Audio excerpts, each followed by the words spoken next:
उनको लेकर के गए बीजापुर दरबार में। बीजापुर के दीवान साहब ने कहा था कि कैसा है तेरा बेटा शिवा, जरा मुझे दिखाओ।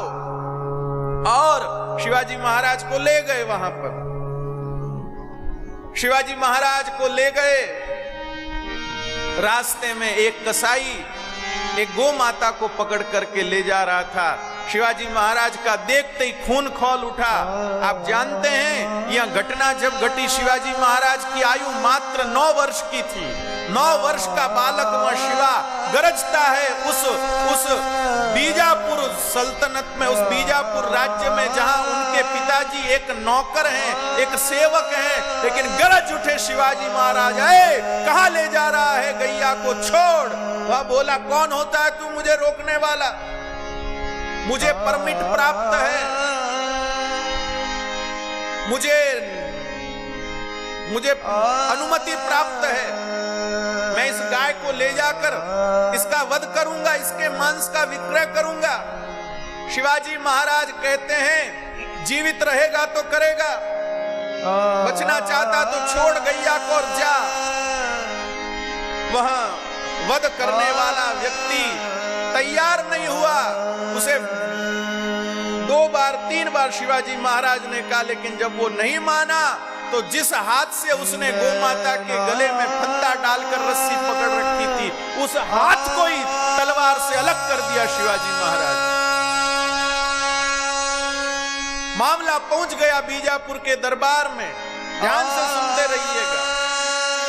मामला पहुंच गया बीजापुर के दरबार में। महाराज, ये भोंसले का लड़का आया है शिवा, इसने भरे बाजार में एक कसाई का हाथ काट दिया। वो गाय को ले जा रहा था, उसने टैक्स दिया, उसने अनुमति ली, उसका हाथ काट दिया।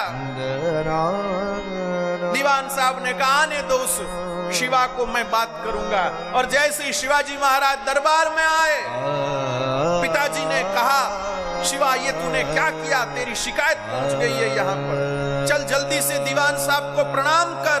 शिवाजी महाराज छाती चौड़ी करके कहते हैं, पिताजी ये मस्तक या तो अपने माता पिता के चरणों में झुकता है, या गुरुजनों के चरणों में झुकता है, या तुलजा भवानी के चरणों में झुकता है, अपने गुरु के चरणों में झुकता है। ऐसे विधर्मी शासक के चरणों में सिर झुकाने के लिए शिवा का मस्तक नहीं है। अरे क्या बोल रहा है तू? ये अभी क्या कर डालेगा? पिताजी मुझे डर नहीं।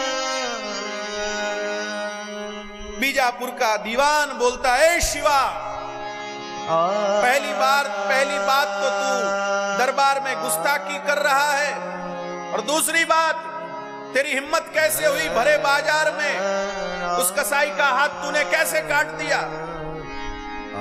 शिवाजी महाराज ने कहा, हे महाराज, मैं आपसे पूछता हूं, अगर कोई आपकी मां को ऐसे पकड़ करके ले जा रहा होता तो उस समय आप क्या विचार करते थे? मूर्ख क्या बोलता है? अगर मेरी मां को कोई ऐसे पकड़ के ले जा रहा होता तो मैं उसी समय उसको नष्ट कर देता। शिवाजी महाराज ने कहा, बस मैंने भी यही किया है। ये कसाई जिस गाय को पकड़ कर ले जा रहा था, वहां मुझे गाय नहीं मेरी जीजा माता नजर आ रही थी, इसलिए मैंने उसका इस प्रकार का हश्र किया। 9 वर्ष की आयु में जिन शिवाजी महाराज के हृदय में ऐसी गो भक्ति चमकती हो, उन शिवाजी महाराज को आज भी हमारे देश के नागरिक राजा के रूप में याद करते हैं। और आज भी सैकड़ों नहीं लाखों लोग अपनी आंखों में स्वप्न लिए बैठे हैं कि फिर से शिवाजी महाराज कोई आए, फिर से शिवाजी महाराज कोई आए, और इस देश पर लगा हुआ गो हत्या का यह कलंक सदा सदा के लिए समाप्त कर दे। कृपानाथ राजा बहुत हुए, कौन याद कर रहा है किसको? माफ कर दीजिएगा किसी को भी मेरी बात अप्रिय लगे, बुरी लगे तो। अरबों खरबों के राजभवन बहुत राजा लोग बनाकर छोड़ गए, अरबों खरबों के किला, अरबों खरबों की हवेलियां बना के कई राजा लोग छोड़ गए। वो सिर्फ पर्यटकों के नजारे करने के लिए मात्र बन गया और कुछ नहीं। जहां बस हजारों लाखों पर्यटक आते हैं, फोटो खींचते हैं, अनेक जगहें तो बस उनके रहने के स्थान बन गई, होटलें बन गई, न जाने क्या क्या बन गई। कौन याद कर रहा है, कौन पूछ रहा है, किसके दिल पे उनकी छाप है। हमारे देश के सच्चरित्र नागरिक आज भी अगर याद करते हैं राजा के रूप में तो छत्रपति शिवाजी महाराज को, आज भी राजा के रूप में याद करते हैं तो महाराणा प्रताप को, वीर छत्रसाल को, राघवेंद्र सरकार को, हमारे प्यारे गोपाल को याद करते हैं, महाराजा दिलीप को याद करते हैं। राजा हो तो ऐसे राजा। बेटा नहीं है महाराज दिलीप के तो ऐसा नहीं कि तंत्र मंत्र कराने में जुट गए, किसी की बलि दे दो, किसी कौन सा यज्ञ कर दो, मंत्र फूंको, ये झाड़ा करो, वो करो, नहीं। पुत्र नहीं है, अपने गुरु को बता दिया, गुरुदेव ये आपका राज्य है, इस राज्य को कौन संभाले, इसके लिए आप ही को विचार करना है। गुरुदेव ने कहा हम क्या करेंगे, हम सब के लिए हित का विचार करने वाली तो गो माता है। प्यारे राजा गो माता की सेवा में लग जा, गो माता अपने आप तेरे राज्य का संचालक दे देगी, गो माता अपने आप तुझे तेरे राज्य का उत्तराधिकारी दे देगी। और महाराज दिलीप क्या नंदिनी गो माता की सेवा करते हैं। गो माता को जल पिलाने से पहले जल का निरीक्षण करते हैं कि कोई भी प्रकार का कुछ ऐसा अंश जल में न हो जिसके कारण गो माता को जल पीते समय असहजता हो।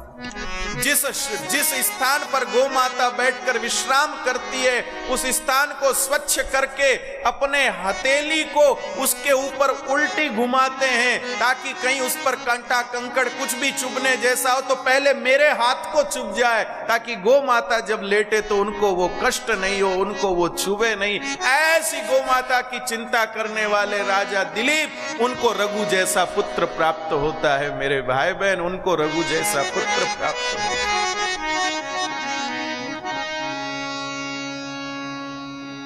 ये श्री रघुनाथ जी की ही परंपरा है। अब जिनके वंश में महाराज दिलीप जैसे गो भक्त हुए, जिनकी गो भक्ति से रघु जैसे पुत्र हुए, तो उनकी परंपरा में जन्म लेने वाले श्री रघुनाथ जी गो भक्त